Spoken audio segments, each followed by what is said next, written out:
Alright, we're back. We're back. We're back. Yeah, yeah. Hercule Poirot. Spin, spin, spin, spin. No, you don't spin. Okay, it's not Pokemon Moon. Okay, here we go. It looks like this woman is single, but she has feelings for someone.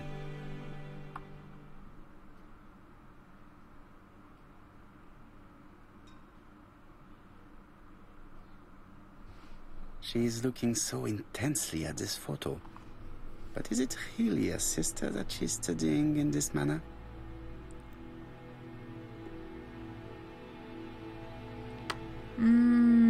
Is she interested in Donald? Oh dear. They made the perfect couple, am I correct? Yes, in a way.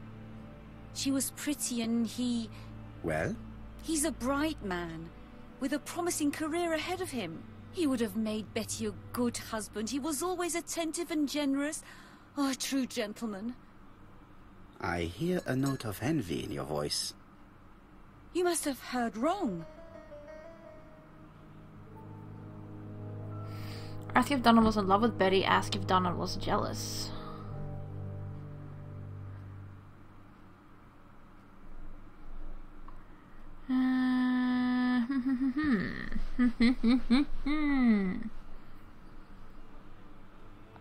You have not mentioned Donald's jealousy. There's nothing to say. Suspicious. Accuse her of lying or ask her to cooperate.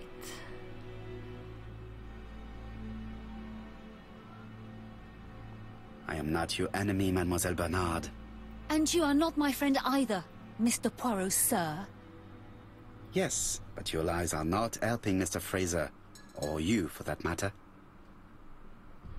The case is complex. Ask why she's protecting Betty's fiancé. This case is much more complex than you think. It would appear that your sister's murder is the second in a series that we have to stop as quickly as possible. The first was in Andover, and the same as your sister, the murderer sent me a letter informing me that a crime would be committed in that town. Now can I count on your honesty? Yes, you have my confidence, Mr. Poirot. Don is a quiet and sensitive young man. Slightly reserved, too. And as is often the case with reserved people, when he flew into a temper, he completely lost control. He could be so violent. Betty was frightened. And when was this? The first time was about a year ago. But they rowed more recently. Donald found out that Betty had lied to him. She said she was going out with a girlfriend, but she went out for dinner with a married man. It was an awful scene. She told him that until they were married, she was free to go with whoever she pleased. Donald turned quite pale and started shaking and kept saying one day... One day... Well? He'd commit murder. Ask if Donald really could have killed Betty. Ask if she fears that Donald is a suspect.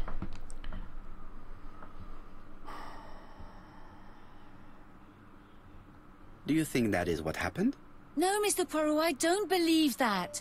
You yourself said he may be a recidivist madman. Don loved Betty with all his heart. I can't imagine for one instant that he would hurt her. Very good, Mademoiselle Bernard. Thank you for your help.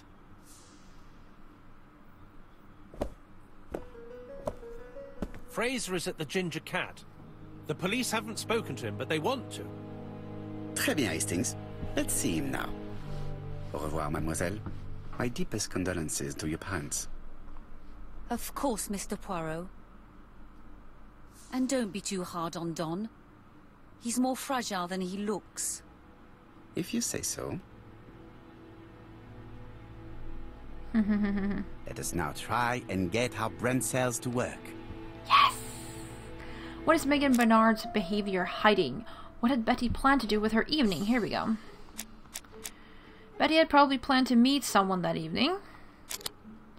Betty used to go out a great deal. Betty was seeing other men as well as Donald. There are a lot of visitors at this time of year, and an unaccompanied guest came to the Ginger Cat and ordered a White Horse whiskey. The victim has marks on the neck. Betty lied to Donald about what she was planning to do the day before.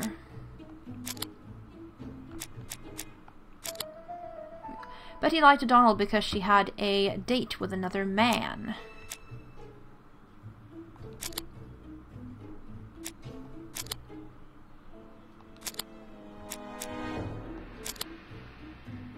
The man seduced Betty before taking her to the beach where he strangled her. Let us now try and get our brain cells to work.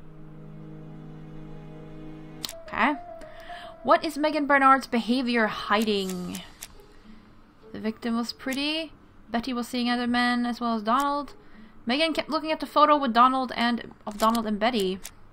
Megan is now the Bernard's sole heir. Megan loves her sister. Megan is an intelligent woman. Megan really liked Donald Fraser. Betty was a good singer. Megan has a soft spot for Donald. Did Megan Bernard have a motive for killing her sister? Betty was seeing other men as well as Donald, I guess. Megan was jealous of Betty. Now we shall question Fraser. Did Donald have a motive for Betty's murder? Oh, no. Here. Betty Barnard was a waitress. She used to like being courted and going out.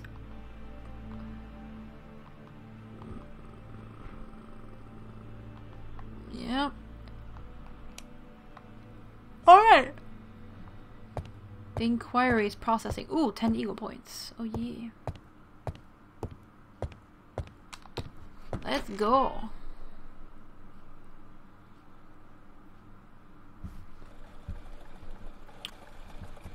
You've seen Fraser, Hastings. What is your feeling? He's a big chap. Fragile isn't exactly the word that springs to mind. I talked to his landlady before seeing him. She went to bed at 11. Fraser wasn't home yet. Bien. Megan Barnard said he is a reserved character but with a nasty temper. We will see if this is the case. Honestly, that sounds like a scary person to be together with. That, I mean, I guess it depends how often he blows up, but it's like, do you have to like tiptoe around him so he doesn't get angry or something? Like, I don't know. Especially if it gets violent. Like, it's one thing to get angry at someone, but to get violent is a completely different matter. Hastings appears to be... I fear that this case is...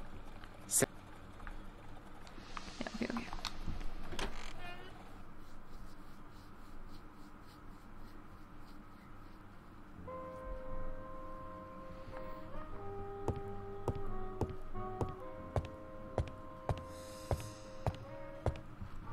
How do you do, Mr. Fraser?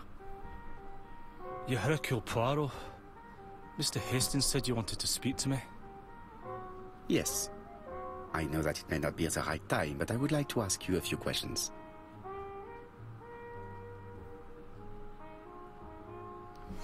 Okay. He's Betty Barnard's fiancé. He was jealous, not a quick temper. A quick temper. Okay, now he's not just violent, but he's also quick in his temper. Alright. This man looks suspicious.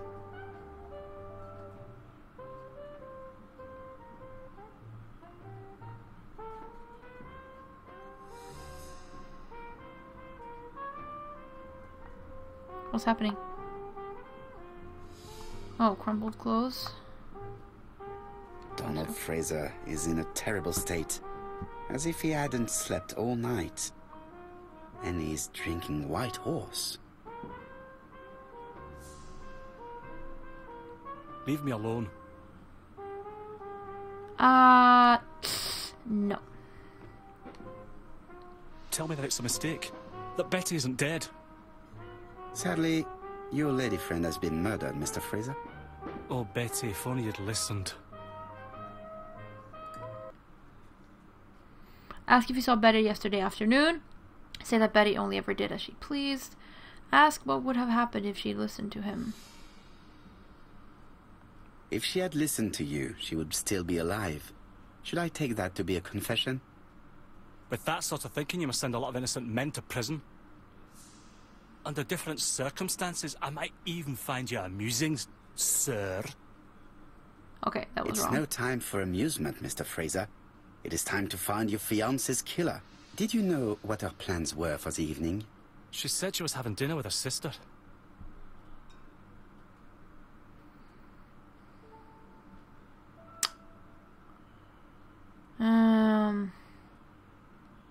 Yet, Megan only returned to Bexhill this morning, Mr. Fraser.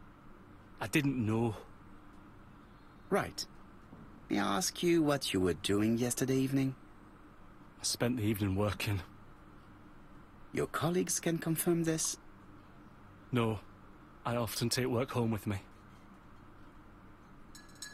Point out this doesn't have an alibi. Accuse him of lying, just like Betty.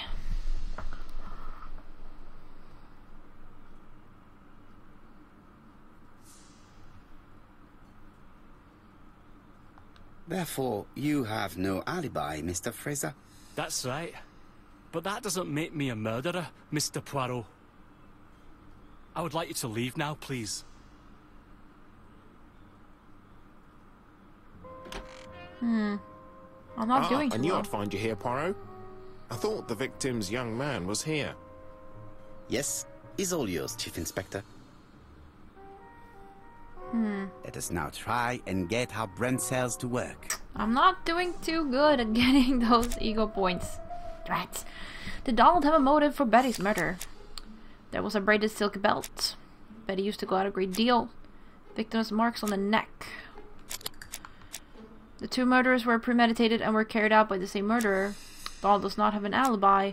Donald was very much in love with Betty. Donald was a violent man.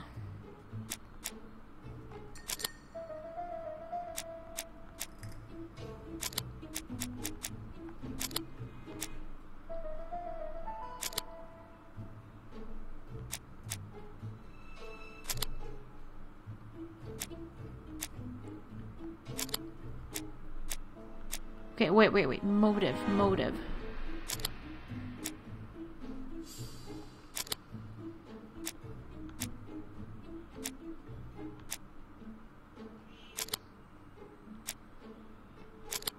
There we go. Donald had a motive for killing Betty. Jealousy. Does Donald have an alibi? No. Donald may have been at the beach and have killed Betty. Does Donald have a motive for all the murders? Donald may have killed Betty, but he does not have a motive for Mrs. Asher's murder.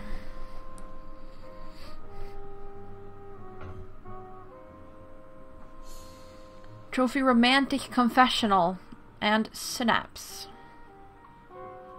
And 5 ego points. That's okay. I guess. He was jealous and had a quick temper. He has no alibi for the evening of the murder. Return to the crime scenes.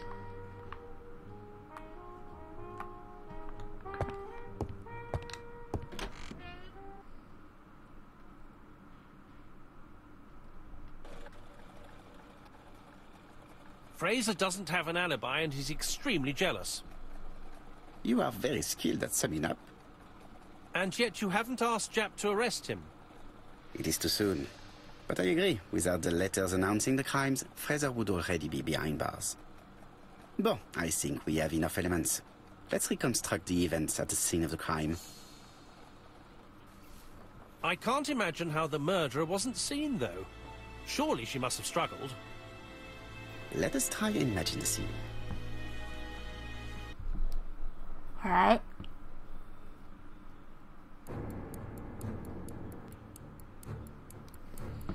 Reconstruction, here we go. The killer and the victim are walking on the beach. Miss Betty has a bag, a belt around her waist, and carries her shoes in her hand. Both of them walk slowly to hut number 5. Advance. Both of them walk slowly to hut number 6. Here, Betty changes. Miss Betty enters the hut. She leaves without her belongings. Then she hides a code.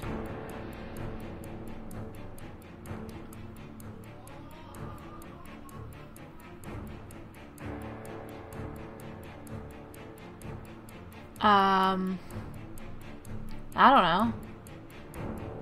Vans? They keep walking. Then she removes her belt. The murderer moves behind her and then attacks her by surprise. The body falls, lifeless, on the sand. Everything appears to match the crime scene, mon cher Hastings. That is exactly what happened.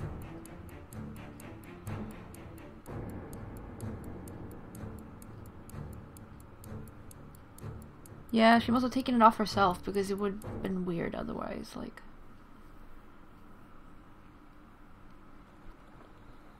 Without the ABC, we might have suspected Mr. Asher and Mr. Fraser. But by signing his crimes, the murderer is making sure he's accused. In a way, it is very generous of him. Generous? The murderer seduced Betty in order to lure her to the beach and kill her. Indeed, the young woman was certainly careless, but not stupid enough to follow a stranger. What are you planning to do, Poirot? Return to London, mon cher Hastings. Go back to London.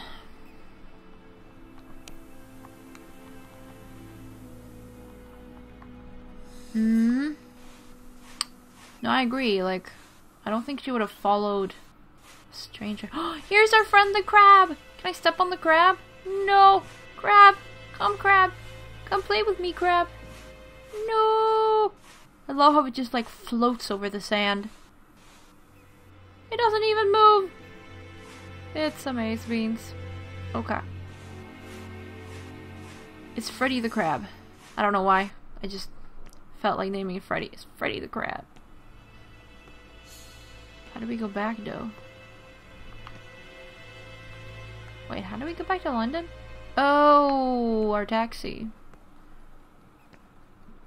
Hastings is over there. Oh, it's our taxi. Okay, now I understand why it's standing there. Okay, never mind.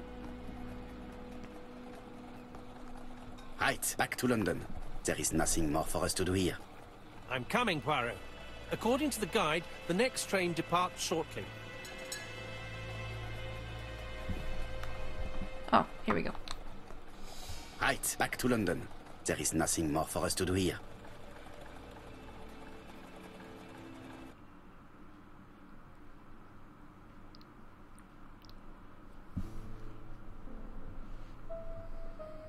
Jap has decided to reveal details to the press.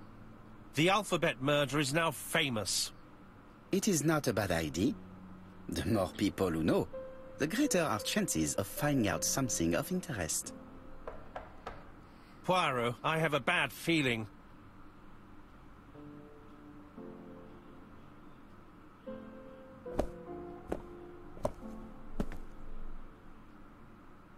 Poor Mr. Poirot, not so good at these little criminal matters as you thought yourself, are you? Rather past your prime, perhaps. Let us see if you can do any better this time. This time, it's an easy one. Churston on the 30th. Do try and do something about it. It's a bit dull having it all my own way, you know. Good hunting. Ever yours, ABC.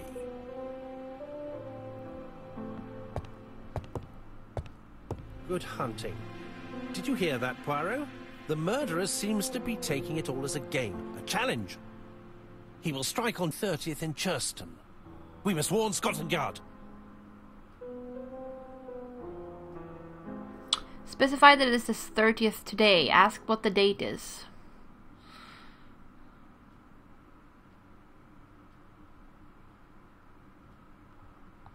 No time to lose. We must prepare our suitcases for Churston. Mon Dieu, it is already 10 o'clock. I will call Scotland Yard immediately.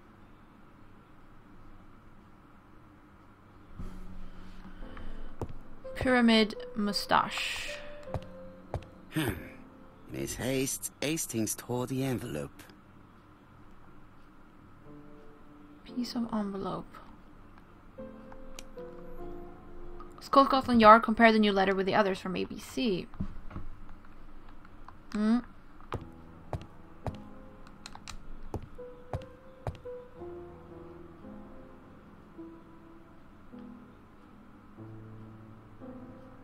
There we go. Racking up those ego points.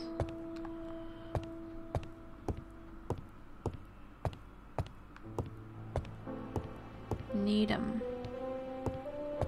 It is not a good time. I'm pretty sure it is. I mean, how else are we gonna... Oh. Hello, chap. We received a new letter from ABC in the 10 o'clock post. Where and when? In Cheston. Today. Today? I'll inform the population immediately. I'll check the train times. Call me back. His phone is cordless, apparently. It is not a good time. Seriously though, Poirot, it is a good time. You want me to do it. I mean, compare the new letter with the other letters from ABC. Pour Mr. Poirot. Not... No. Okay, I can't really do it like this, though.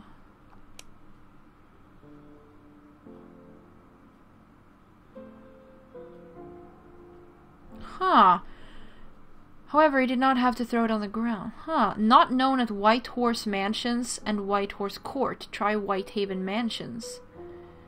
So, they don't actually know where Poirot lives. Huh.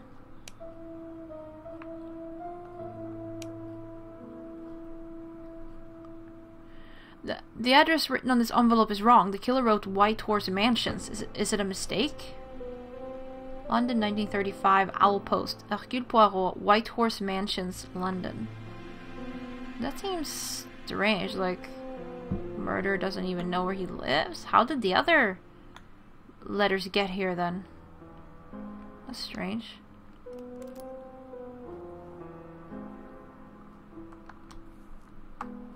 It is not a good time. Okay, in that case, what am I doing? Ho ho ho ho! Ah, some cool hair. Okay, in that case, I don't understand what you want me to do, game. Like... Daily Flicker, July 30, 1935. ABC affair, no progress. The alphabet murderer is still on the run. Ever since the police found the connection between the Bexhill and Andover affairs, the inquiry has barely progressed.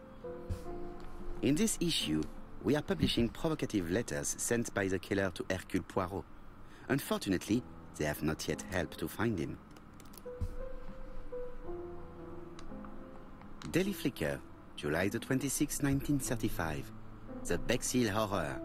Young maid strangled on the beach. Killer struck at midnight. Cool. Okay, but like, I can't... How do I compare the new letter with the others? Like... Oh, hello. Oh, okay. We're packing.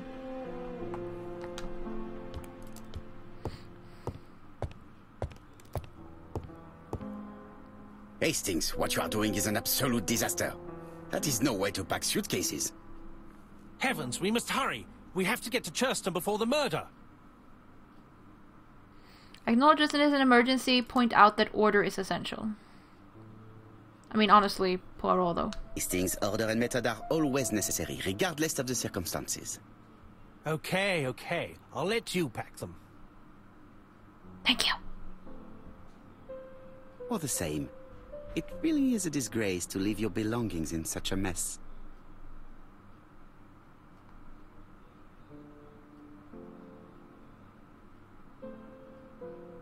Badly folded pajamas. How dare you? Unprotected bottles. Badly closed toothpaste. Ugh. Odd socks. I don't want to... Voila. It only took a minute. Thank you. Poirot, you were right. I've just consulted the ABC guide. There's no hurry. The next train doesn't leave till 11:45. You see, There is no need to hurry. We will not be in Churston until tomorrow morning, after the murder. But why has the murderer warned us so late? It's not what he usually does. Did he do it on purpose? No, he didn't. Very good question, Hastings. We should also compare the letter we have just received with the other two. Although I have very little doubt about what we will find. It's not on purpose, because the address on the envelopes were wrong. That's why it came so late. Now we can compare the letters. That's why the warning came so late.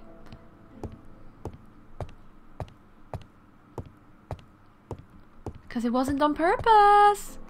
It wasn't on purpose. Okay, but we'll compare the letters in the next episode and go to Churston. So thank you all very much for watching, and I'll see ya.